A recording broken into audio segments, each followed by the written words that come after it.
Hello, everybody, and welcome into the podcast version of the Season 7 Competitive League Changes podcast video thing. That's what it's called. Don't look at me like that. I'm Aggro. I'll be running us through it. Of course, we've got our esports community manager, Auvey. We've got head of league ops, Stephen Cooper over here. And Hinduman, he's here for some reason. There's 4 sections on this table, and they needed someone to just sit in the last one, so I guess that's why I'm here. Warm body, yeah. Yeah. Professional warm body, Hinduman right over there. All right, well, let's get started because we did a little short video going over some of the big changes, but this we figured this would be a good way to expand on some of these points. We're going to kick it off, Cooper, with a question for you.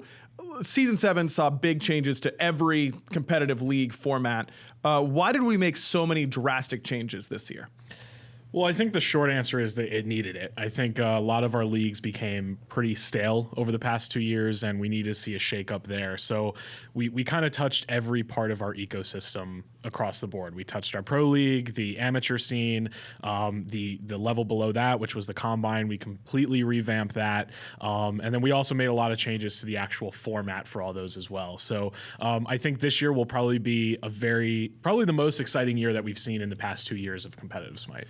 Is that the end goal, so to speak? The end vision for this ecosystem is just making it a little bit more fresh? I think so, yeah. I mean, the players, we obviously collect a lot of feedback from the players all season long, and then we do one kind of big meeting at the end of the year to see how the feedback went, and try and enact those changes for the next season. And one of their kind of biggest complaints was, yeah, we moved out here and it was great, like love seeing everyone, but how do we take it to that next level? How do we kind of get this a little bit more exciting? So the format changes that I'm sure we'll go into a little bit later are going to help that, is make it more exciting for the players that have relocated and dedicated their lives to this. I will say as well, the amateur scene, like getting a bit more fleshed out this year, being a bit more revitalized is a good thing for the amateurs too, including like the minor league that's now going to be called the Challenger Circuit, and then the Open Circuit as well, which was formerly the Combine. Giving those a little bit more like fleshed out situations where pros can look at those players to find, better players that could be picked up for the pro league, but also to make sure they don't get stagnant in the league format. We saw that previous years with the minor league, where by halfway through, people weren't really tuning in, the players weren't really caring as much. The focus is to make that better overall. Yeah, absolutely. Coop, when Hindu's talking about how much better it is now for the SMITE Challenger Circuit and that kind of stuff, you mentioned the players' feedback wanting to take the SPL to the next level with everyone living here in Atlanta, Georgia. How are we doing that? How are we taking it to the next level? So a couple of the changes that we made were, purely on the structure standpoint, we have a very clear path to the World Championship now, which we won't quite get into the HRX details yet, but know that that's coming. Yeah. But we can see with the SPL point system that we introduced and the introduction of the new playoff events, that there's kind of midway points throughout the year, or events that they can look forward to, as opposed to just playing weeks of SPL games and then they know there's an event at the end of the year. We kind of put these checkpoints throughout the season where they know, okay, there's 100K LAN coming up that we have to look forward to and actually get us to qualify to Worlds. So that was super important for them. And every team plays every week as well. That's a big one for me. I think the establishment of like last year of everyone coming out here for LAN makes a lot of sense for the ecosystem to grow and get better and the competitiveness of the games. But we had teething problems there, we had the visa issues and stuff like that. It put delays in the schedule. And it's one of the reasons we didn't get to see as many games as we would have liked to from the pros. So why fly them all out here if we can't play more games? Well, the good news is we can now. Every team's going to play every week, all being well. Like some will have double headers and things, but we get to see every team every week, and there's no long breaks. And that's amazing for the fans too, because I'm sure it was frustrating to be like, oh, I really love SSG, or oh, I really love Renegades, and it's going to be 5 weeks before I get to see them play again. Mm-hmm. Right. Yeah, and I think when we look at the changes that we're going to make each season, we kind of have 2 different thoughts of changes. There's the short-term changes, which impact now and how they're going to feel now, and then we have our long-term changes, which is more sustainability for the league, health of the league. And when we decided to make this change to go to a full LAN league last season, we kind of built the schedule around players not playing every weekend so that they had a chance to get accustomed to the States and relocating. And now that they are, we're able to change it so they are playing every weekend, and we see a lot more competitive matchups. So you also mentioned a lot of LANs for the SPL level, but also a lot more LAN playoff events for the levels below the SPL as well. Why did we decide to go that route this year? LANs are just more exciting. I think for the players, for the fans, they've made that clear over the past couple years. And we know we've gotten a little bit away from more events, so we want to throw those back in and give the amateur teams, really, as we see the structure change in both leagues, give those players that are competing in the Challenger Circuit and Open Circuit an opportunity to get that LAN experience. We know that in the past 2 seasons, we've actually seen some minor league teams be really competitive towards the end of the year in placements. So this should further boost that, where they're getting a lot more LAN experience and able to take that a step further. Yeah, I think the key kind of phrase here is the path to pro. Is that, you know, our whole goal for the amateur scene is to create a much clearer path to pro, regardless of what console you're on. And I think getting that very valuable LAN experience is part of what it takes to get to that next level where you're ready to take on something like the SPL. From a fan experience too, normally when we see these amateur teams come out, they play against the number 1, number 2 seeds of the pro circuit in these tournaments. That doesn't really show how good these teams could be or whether they could even beat the bottom teams. Putting them against each other in these lands, which are just amateur specific only, means the competition is going to be interesting to watch, to see who's good, who's bad. The pros can sit back themselves and their teams watch these, see how they perform on LAN and go, hey, maybe we want to pick up that dude. He might be better than Jake. Then we'll see how that goes through as time goes on. But not only that, the amateur scene also gets that bit of rivalry between EU and NA again, which has kind of got away with the pro league being all one circuit. So there's a couple more rivalries there too. Sure, absolutely. This year, we're also doing a brand new point system where every game matters from day one all the way up until the end of the season. How will that change the qualification process for these LAN events, Cooper? So what we decided on after looking last season was, and I think a perfect example of this were the Pittsburgh Knights last season. We kind of see them come out strong, and then in the second half of the year, they kind of fell off, but they had a good enough record that they were still kind of in the middle of things. This point system will change it so that every game matters, and you'll really be able to see where a team's skill level is in the current phase. So just to recap on how that works, basically, based on your final placement in the phase, you'll earn a point value. So if you come in first place, let's say you get 100 points. And what this basically does is allow us to take the top 6 teams from the regular season phase and qualify them towards the end of phase playoffs. Those teams will actually earn points in those playoff events, where the bottom 2 teams won't. Last year, we kind of rewarded the bottom teams enough that they felt they didn't really need to try towards the end of the year because they still had that placement spot. Whereas once we bring up the HRX format in a couple weeks, you guys will see that'll be a big hindrance, and you really want to get these point values every phase. Sure. I think I'm excited to see. Last year we had those rolling over records, and that helped towards that, but I think this is an even better step towards keeping the league competitive all year long. Bigger issue as well with the whole format changes in terms of the point value as well is the first phase of the year in the first half. It's always that awkwardness of like, well, what's the value to this? Generally, the meta is being established and people are understanding and people get ahead of it. But really, most of the pros didn't really care until it came to Worlds qualification. That was the big event for them. Right. Now, with how the point system is going to work is that there's going to be points awarded for the first phase, but you can still make up time in the second phase too. It's going to be weighted slightly differently, which is good. It means the second phase is worthwhile. You can be the best team in the world first phase, Renegades, prime example after LAN. But second phase, if you drop off, you do lose points there. Where teams who maybe like the Space Station of last year, who didn't do so well, stayed at the bottom of the standings, could still turn it around in the second phase and have a shot. Yeah, and last year we had a mid-season invitational, which regardless of all the players being on LAN, I think those events being specifically called out have a different aura about them. They're a little bit more prestigious for the players. This year, kind of attaching their qualification path to those events, both at the end of phase 1 and phase 2, we think will be a lot more exciting for fans to watch as well. Speaking of fans watching, they can watch wherever they want. We're back on a bunch of different major streaming platforms. Wherever you want to watch your SMITE Esports, you can. Avrin, how excited are we for this, and kind of break it down for how we came to this decision? Incredibly excited. I've been waiting 2 years to write the "We're going back to Twitch" tweet. It's, I know that's really important to our fans, and it's not just about being on Twitch. It's about being able to watch wherever you want to watch. Sure. There are so many platforms out there. It's ridiculous to try and pick just one, especially when our fan base is so varied. So I'm really excited that people get to watch where they want, how they want, on what platform, what device, and it's going to be a good experience for everyone.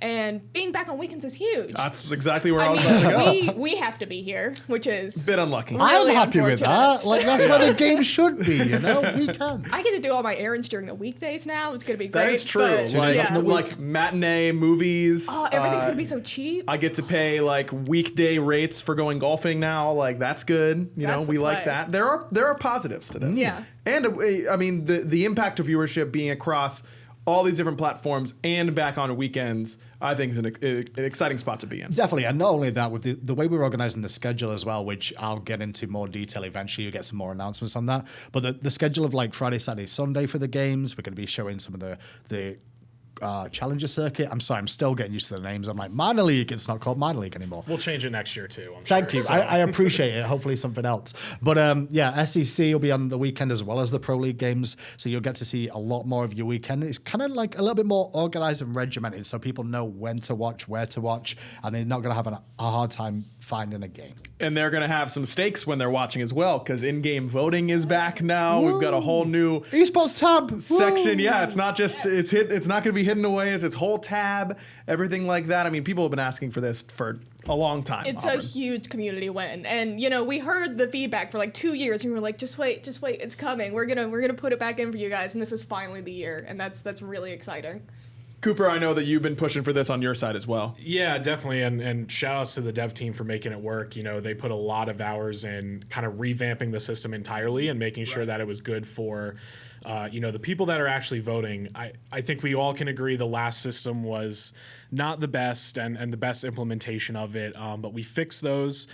You know, we'll have a set day that rewards will be going out for those voting. And then also we're going to have a ton of just esports content outside of the voting actually in that same tab. So you'll be able to watch the live streaming game. You'll be able to see your records of all the teams playing, where they're currently at in the standings, and then also be able to buy some awesome esports content too, which will kick back rev share to the team. So if you want to support them, go there. Being real as well, just for the fans at home, we know the last 2 years of SMITE Esports has been a bit weird. We've been under Skillshot, we weren't high-risk productions, but there's a lot closer ties again now between the SMITE Esports side and the developers too, and that's why you're starting to see a lot more focus back on the esports again, as the departments work a lot closer together and try and make things better going forward. This is all bonuses. It's just frustrating that after the last 2 years, people are like, why didn't you do it 2 years ago? There was more constraints there than we could really tell you about. Graham, with all the changes going on to the league, of course, every year we usually update the studio. I assume that that's going to be the case. I mean, already we got this new podcast. It's not room, bad. right? Yeah, we're getting that. Yeah, the studio still, we continue to update and change things around. There may be things that you don't like on broadcast on day one. That's okay. We're never going to be perfect. But we will be looking to make updates to the studio, the space, the way that, you know, the presentation of the broadcast will be. Always looking for the, you know, the up and up, so to speak. Sure, not everything's going to change year on year, but certain things will.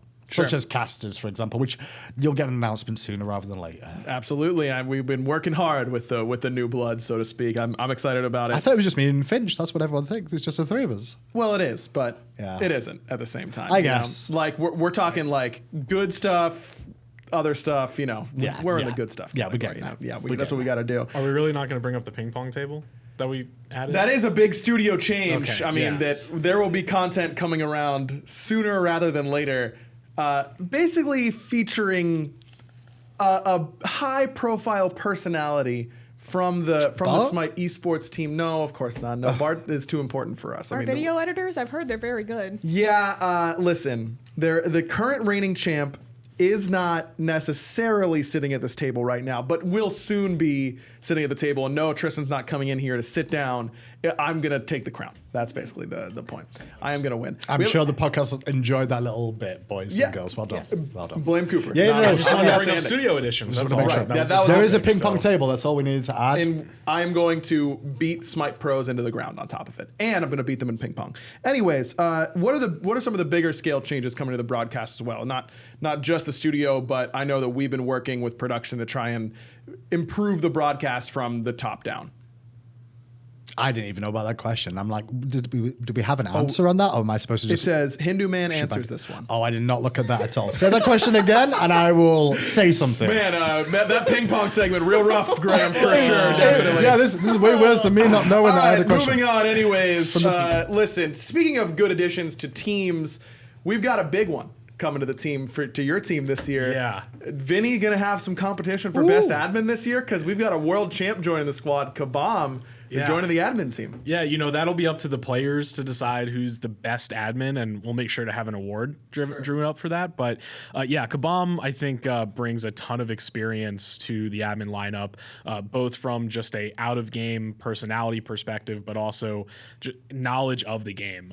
He's already helped out a ton. We've got looked at kind of our rules across the board for the SPL season and how we can further change them to help players, which we'll be making some announcements on soon. And he's really spearheaded that and made sure that he's thinking from a player mentality what we would want to chanch. And he's been tearing it up in play tests. He was on my team when we were play testing and we won, so I'm very glad to have him. Great. Not that Vinny wasn't contributing, but Vinny Just not wasn't that skill level you want. Right, yeah. A little bit of a gap there for sure. We've also got a whole new website in the work, Avrin. We do. Every year we feel like we get a whole bunch of, hey, we should do this, we should do this. Feel like people are going to be happy with this iteration. Yeah, every year we've had a new website, and every year I think it's very much fallen short of the vision that we had for it. So this year we've kind of tried to move away from the traditional esports site. We realized that wasn't working for us, that wasn't working for our fans, and it wasn't letting us do as much as we wanted to do with these sites. So I'll try to not reveal too much, but we are going to be actually splitting our sites. So we're going to have the Pro League living on one site, and then all of our amateur stuff is going to live on a separate site. And that's really to kind of give those amateur players like a better platform for visibility, makes it a little bit easier for fans to find the information that they need based on which leagues that they're interested in. And there's going to be a ton of new features coming. We've got data, like historical data, like stats. We've got heat maps. We've got actual working match schedules. It's going to be something. It's going to be really good. We're looking forward to it for sure. We casters use the website all the time, and we're looking forward to this iteration. And the mobile view is fantastic. Oh, mobile view. Yeah, I'll believe it when I see it. Okay. We're gonna get there. Okay, we're Okay, gonna get you there. can go on back to one. that question now. I found the list. Oh, yeah. thank you for allowing me to go back to the No, question. no, I you're wanted to welcome. ask. I apologize for not doing my due diligence before this podcast. So Hinduman, I know Hello. that we've been working very hard with production We to try really and have. improve not just the studio setup, but the broadcast from a top down. Sure, from broadcast from top down point of view, the one thing I'll say is that the one thing that generally happens with the SMITE broadcast is we get into a very systematic regimen of game on, interview, game off. And sure, some of that still needs to happen. We still want the gameplay. We still want the interviews and things. But just trying to make sure the broadcast is a little bit more varied this year. Don't feel like every single segment's going to be exactly the same day in, day out. We're just trying to make sure it's a little bit, changing the pace, so to speak, based off it. We'll definitely interview losers this year a little bit more. The pros will not be happy about it. But we will be doing post-game interviews with losers now and again to go, hey, why you guys suck so bad?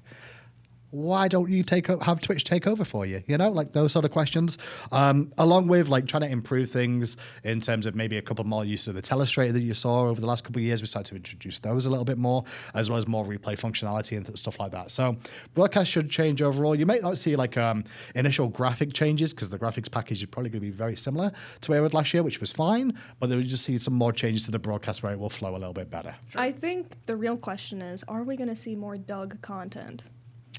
It depends if Doug lets us make it more than anything else, I would say. I did ask for a person cam of Doug, so it could just be streamed from Doug's point of view for the entire game, in case people wanted it. I'm not sure I'm going to get it, though. Sure. I mean, Doug is he's an enigma. It costs a lot of money to actually hire him to be on screen that long. So. Right. Yeah, his day rate is higher. The than video all of us. at Will's cost $20 million to make, so... That's a number we hit a lot, it seems like. Just lately, yeah. Yeah. It's a safe number to go with. Yeah, I suppose so. Cooper, besides losing to me and or my alter ego in ping pong, what can SPL level players and coaches look forward to this year? Really, I think it's just a reinvigoration of their kind of spirit while playing the game, right? I think what they've been very vocal about is the format changes that we've made this season is the best that we've had in a while. Best of threes, yeah, which, best of fives drove on a little long last season. They still like it, but best of threes. All of our tournaments, though, will be best of fives this season, so you really get those high competitive matches still when it matters. And overall, the just feel of the Pro League, I think, will be super important for them. So. And how about the players just below that SPL level, the SCC and SOC competitors? What can they really look forward to this year? Yeah, I mean, we touched a little bit on the level below Challenger Circuit, but the Open Circuit teams getting guaranteed spots at LAN now, I think, is huge for them. They're going to be making quite a bit of money at those LANs, but also obviously get that valuable LAN experience too. So having those 3 LAN events throughout the year and a path to Worlds, which we've done every year since season 1, will still be very important for them as well. And crossplay too. Crossplay is huge. I mean, we did that for a couple of tournaments last year, and it seemed to work the way that we implemented it. And now we're doing a full crossplay league, and console kids finally get to, you know, kind of nut up or shut up and smack around the PC kids. Yeah, and we saw some of those console teams actually do pretty damn well in those LAN events last year, and I think if you saw them have a little bit more LAN experience, that they would have done that much better. So having that LAN experience 3 separate times throughout this year, not even including placements, will be good for them. So just saying that was Auvey that said that, not me. Yeah, I know. Yeah, But it says it's your line here. I know. I was reading through my script, but then it's like, nope, not on there. All right, hey, I don't mind. I think it worked well. I did get approvals for that to be our tagline for the open circuit. So. Oh, okay. All right. Well, if you think you are capable of nutting up, I wish I wouldn't have used that phrase. I think we all do. Where should these aspiring pro players turn to, Auvey? Can you give them some more information? Yes, the new website, if you are an amateur or aspiring pro player, is play.smiteproleague.com. Okay. Nice and easy. Just play.smiteproleague.com. Well, they're not playing the Smite Pro League. But the point is that they could. They're trying if they're good enough. one day. So why not try smiteproleague.com or something like that, right? Because that's like more words. You want to keep it short and sweet. Okay, yeah. Yeah, that's we really gotta make them think that they can make it, or they won't sign up at all. Speaking of short and sweet, I want to get out of here as soon as humanly possible. Are there any more developments that we can share with the fans that we didn't go over in the shorter form video that we're trying to expand on here? Auvey, whether or not you like this, I'm just going to say it.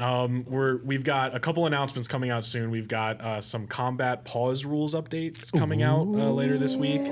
Maybe even by the time this airs, it'll already be out. We'll also have HRX format and details announced sometime in the coming weeks as well. So that's super important. Teams are already getting their visas. A lot of teams have already been approved. We're just waiting on those last ones to come in.